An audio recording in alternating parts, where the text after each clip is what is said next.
पुराने जमाने की बात है। एक जवान लड़का जिसका नाम असद था, एक लंबे सफर पर निकला था। इसके दिल में चांद नगर जाकर अब्दुल कादिर नामी शख्स से मिलने की ख्वाहिश थी। जब वो आधे रास्ते पर पहुंचा तो रात की तारीकी छा गई और उसे एक छोटे से कस्बे की पुरानी सराय में पनाह लेनी पड़ी। सराय धूप से झुलसी हुई मिट्टी से अटी हुई थी।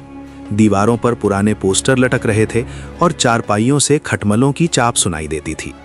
मगर असद की थकन ऐसी थी कि वो एक कोने में बस सो ही गया। इत्तेफाक से इसी सराय में एक बुजुर्ग बाबा रहीम भी ठहरे थे, जो चांद नगर के रिहायशी थे। उनकी सफ़ेद दाढ़ी, झुर्रियों भरा चेहरा और गर्मजोश लहजा उनकी उम्र और तजुर्बे की गवाही देता था। इस दौर में सफ़र पैदल या बैलगाड़ियों से होते और रास्ते में पड़ाव डालना मामूल की बात थी। खाने के वक्त सराय के तंग से सहन में, जहां एक मिट्टी का चूल्हा धुआं उड़ा रहा था, दोनों की मुलाकात हुई। बातों बातों में बाबा रहीम को पता चला कि असद भी चांद नगर जा रहा है। वो खुश हुए और बोले, बया असद, हमारी मंजिल एक है, क्यों ना हम साथ चलें? असद ने मुस्कुराकर अपनी गहरी आंखों से बुजुर्ग को देखा और सर हिलाया। बुजुर्गों, जब रास्ता एक है तो साथ चलना ही बेहतर है। रात गपशप, कहकहों और सराय के खटमलों से लड़ते गुजरी।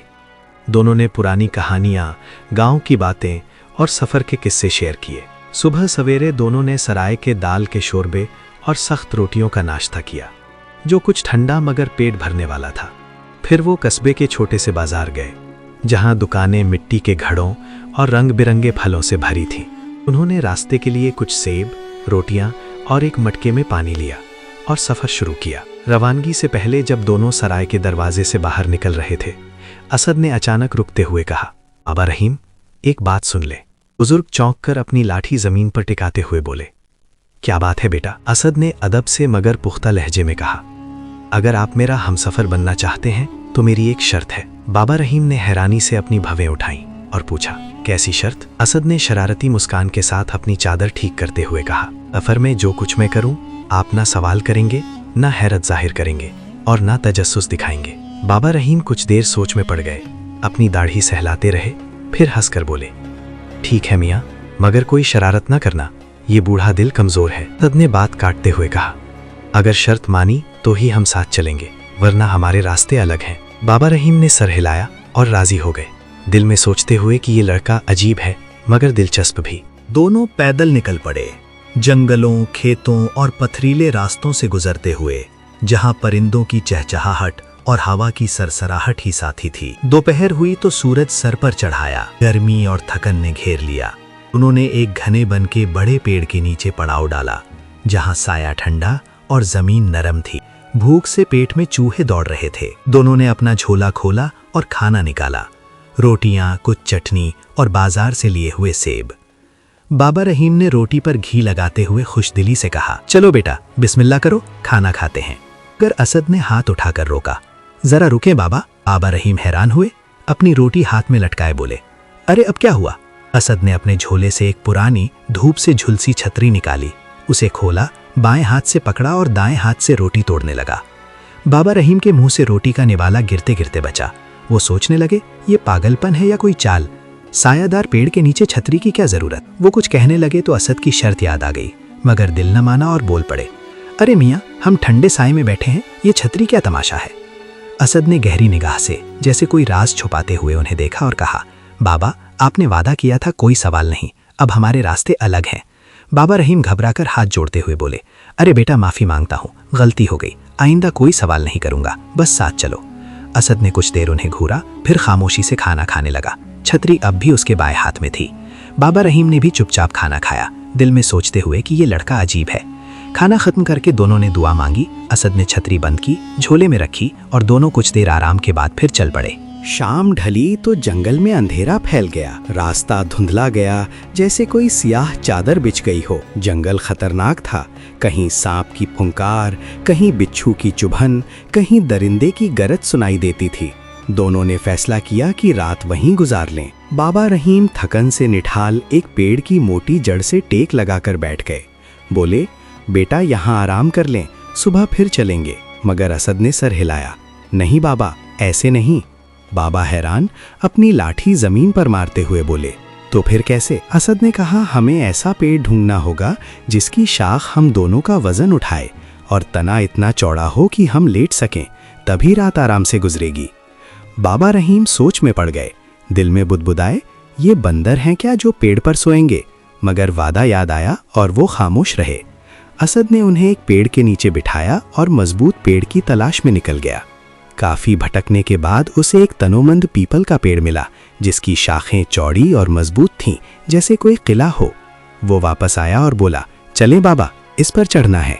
बाबा रहीम ने झुंझला कर कहा, बेटा तुम जवान हो, चढ़ जाओ, मैं बूढ़ा हूँ, हड्डियां कमजोर हैं, ये मेरे बस की बात नहीं।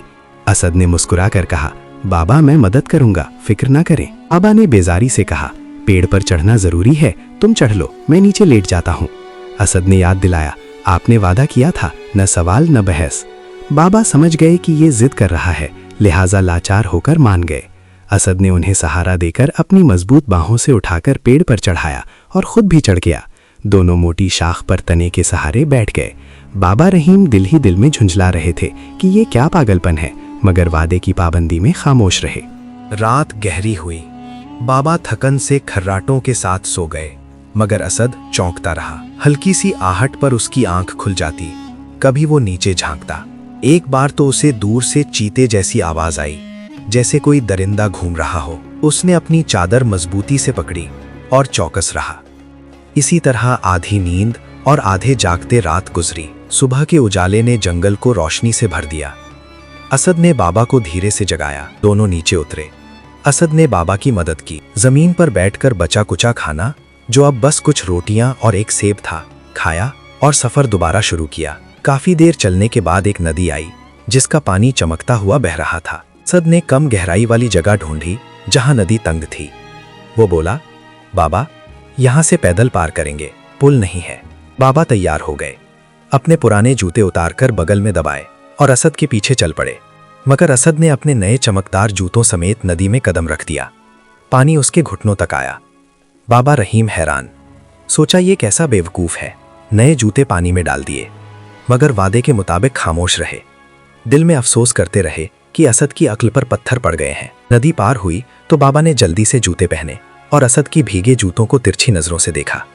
असद पर कोई असर ना हुआ।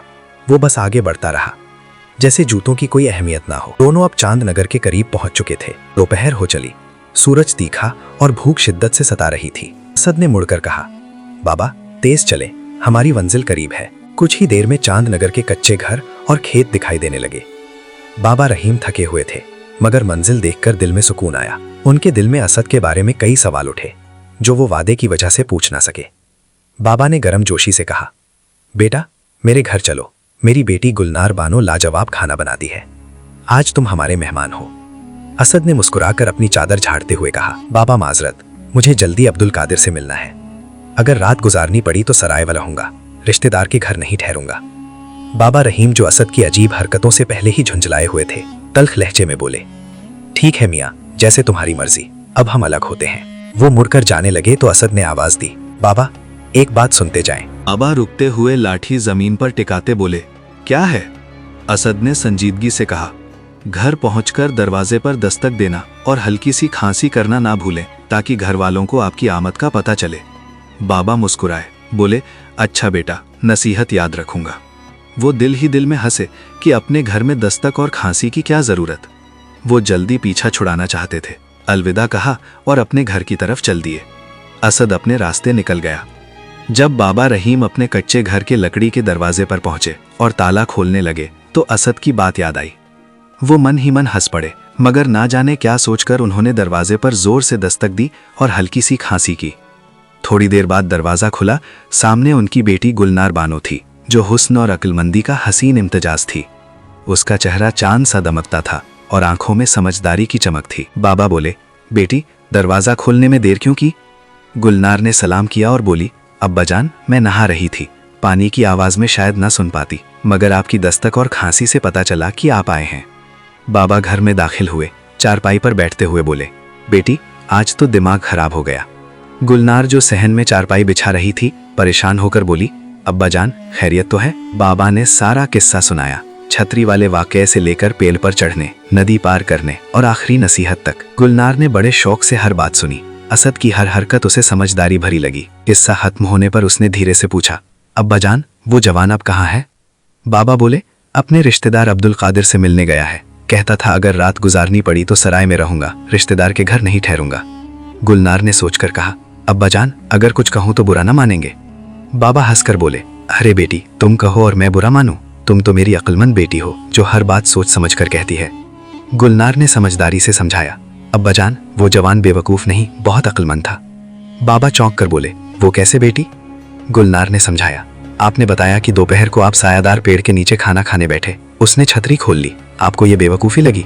मगर सोचे, पेड़ पर परिंदों के झुंड बैठे होते हैं, अगर कोई परिंदा कुछ गिरा देता तो खाना या कपड़े गंदे हो सकते थे। छतरी खोलकर उसने एहतियात की, ये दूरंदेशी थी। बाबा हैरान हुए, बोले, बेटी, तुमने तो बात ठोस कही, मगर वो मुझे जैसे बूढ़े को पेड़ पर क्यों चढ़ा ले गया? गुलनार मुस्कुराई, बोली, अब्बाजान, जंगल खतरनाक था, रात को जानवर, सांप या बिच्छू हमला कर सकते थे। जमीन पर सोने से जान को खतरा था, इसीलिए उसने पेड़ पर रात बिताने का फैसला किया। ये भी समझदारी थी। बाबा ने सर हिलाया, सोचते हुए बोले, ठीक है बेटी, मगर एक बात तो मानो, नए चमकदार जूतों समेत नदी में उतर गया। हमने तो जूते उतार लिए थे, उसने क्यों नहीं? गुलनार ने शगुफ्ता लहजे में कहा, अब्बाजान, यही तो उसकी अक्लमंदी थी। जूते इंसान की जान से कीमती तो नहीं? अगर वो जूते उतारने में वक्त लगाता या पानी में पांव फिसल जाता तो चोट खा सकता था। इस कठिन इलाके में जरा सी चूक खतरनाक हो सकती थी, इसीलिए उसने सोच समझकर जूते नहीं उतारे। बाबा बेटी की बातों से गहराई में डूबते गए। कुछ पल खामोश रहकर बोले, वाकई वो जवान बहुत अक्लमंद था। गुलनार ने हौले से कहा, अब्बाजान, मैं चाहती हूँ कि आप कल रात के खाने पर उसे घर बुलाएं। बाबा ने सोचकर कहा, बेटी, मालूम नहीं वो अब्दुल कादिर के घर है या गांव से जा चुका। गुलनार ने पुख्ता लहजे में कहा, अब्बाजान, उसने खुद कहा था कि रिश्तेदार के घर नहीं ठहरेगा, वो सराय में होगा। सुबह जाकर देखें, वो जरूर मिलेगा। हमारे गांव का मेहमान है, उसे यूं जाने देना ठीक नहीं। बाबा, जो पहले ही गुलनार की अक्लमंदी के कायल थे, मुस्कुराते हुए बोले, ठीक है बेटी, सुबह सराय जाऊंगा और उसे कल शाम के खाने पर जरूर बुलाऊंगा। सुबह सवेरे बाबा रहीम गांव की वही पुरानी सराय की तरफ चल पड़े। सराय की दीवारें कच्ची थीं और दरवाजे पर एक फटा हुआ पर्दा लटक रहा था। असद वहां अपने रिश्तेदार से मिलने की तैयारी कर रहा था। जैसे ही बाबा ने उसे देखा, आवाज दी। असद मुस्कुराते हुए उनकी तरफ बढ़ा। बाबा भी खुश नजर आए, बोले, बेटा, रात के खाने पर घर आओ, मेरी बेटी की ख्वाहिश है। असद ने अदब से शुक्रिया अदा किया और माजरत करते हुए कहा, बाबा, आप बहुत मेहरबान हैं, मगर मुझे जल्द वापस जाना है। बाबा ने मुस्कुराकर कहा, बेटा, ये दावत मेरी नहीं, गुलनार की ख्वाहिश है। तुम हमारे मेहमान हो, कम से कम एक बार घर आओ, खाना खाओ, फिर सराय जाकर रात गुजार लेना। असद ने बाबा की गर्मजोशी देखकर हामी भर ली। बाबा खुश होकर घर लौटे और गुलनार को बताया कि असद ने दावत कबूल कर ली। गुलनार ने फौरन शाम के खाने की तैयारी शुरू की। उसने खास तौर पर मटन का लजीज सालन पकाया, जिसकी खुशबू पूरे घर में फैल गई और घर को साफ सुथरा किया। शाम ढली, रात का वक्त आया।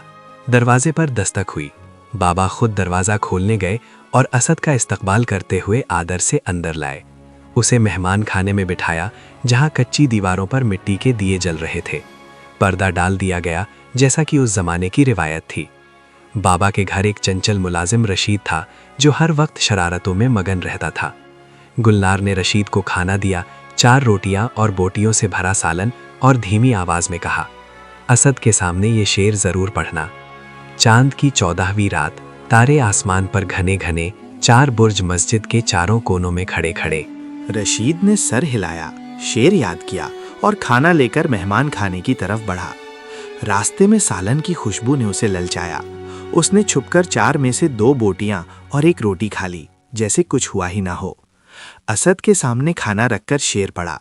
असद ने हल्की मुस्कान के साथ खाना देखा, बोटियों की कमी और रोटी गिनी, फिर रशीद की तरफ देखते हुए बोला, अपनी मालकिन से जाकर कहो, चांद की 14वीं रात, तारा आसमान पर कोई कोई, 4 बुर्ज मस्जिद के, 1 गिरा हुआ। रशीद ने शेर याद किया और वापस जाकर गुलनार को सुना दिया।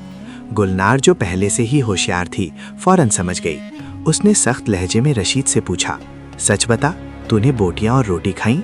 रशीद का रंग पीला पड़ गया, वो कांपने लगा। हैरान कि मालकिन को कैसे पता चला। असद खाना खाकर शुक्रिया अदा करके चला गया। गुलनार ने रशीद को बुलाया, खूब डांटा और चोरी की सज़ा में नौकरी से निकाल दिया। फिर वो अब्बा से बोली, अब्बा जान, मैंने शेर से असद को बताया कि 4 रोटियां और बोटियां हैं, मगर उसने शेर से जवाब दिया कि 1 रोटी और 2 बोटियां गायब हैं, इसी से चोरी पकड़ी गई। बाबा हैरान और खुश हुए, बोले, बेटी तुम और असद दोनों अक्लमंद हो, तुम्हारी समझदारी ने दिल जीत लिया। फिर प्यार से बोले, बेटी मेरे ख्याल में असद तुम्हारे लिए बेहतरीन साथी है, क्या मैं उससे तुम्हारे रिश्ते की बात करूं? गुलनार शर्माकर सर झुकाकर बोली, अब्बा जान जैसे आपकी मर्जी। बाबा ने जरा भी देर ना की, फौरन सराय की तरफ दौड़ पड़े। वहां असद को पाया जो वापसी की तैयारी कर रहा था। बाबा ने गहरी नजरों से उसे देखा और बोले, बेटा मेरी एक ही बेटी है जो मेरी जान है, तुम्हारी नेक नियति, अक्लमंदी और शराफत से मैं दिल से कायल हूँ। अगर तुम बुरा ना मानो तो क्या तुम गुलनार का हाथ थामोगे? असद जो गुलनार के लजीज खाने, तहजीब और शेर की चालाकी से पहले ही मुतासिर था, खुशी से बोला, बाबा ये मेरे लिए इज्जत है, मैं अपने वालिदैन से बात करके जल्द लौटता हूँ। कुछ दिन बाद असद अपने माँ बाप के साथ लौटा। दोनों खानदानों ने खुशी से बातचीत की, रिश्ता तय हुआ। कुछ दिनों में गांव में धूमधाम से गुलनार और असद की शादी हो गई। दोनों समझदारी, मोहब्बत और शरारत से जिंदगी गुजारने लगे। उनका रिश्ता सिर्फ निकाह का नहीं बल्कि 2 अक्लमंद दिलों की दिलचस्प दास्तान बन गया।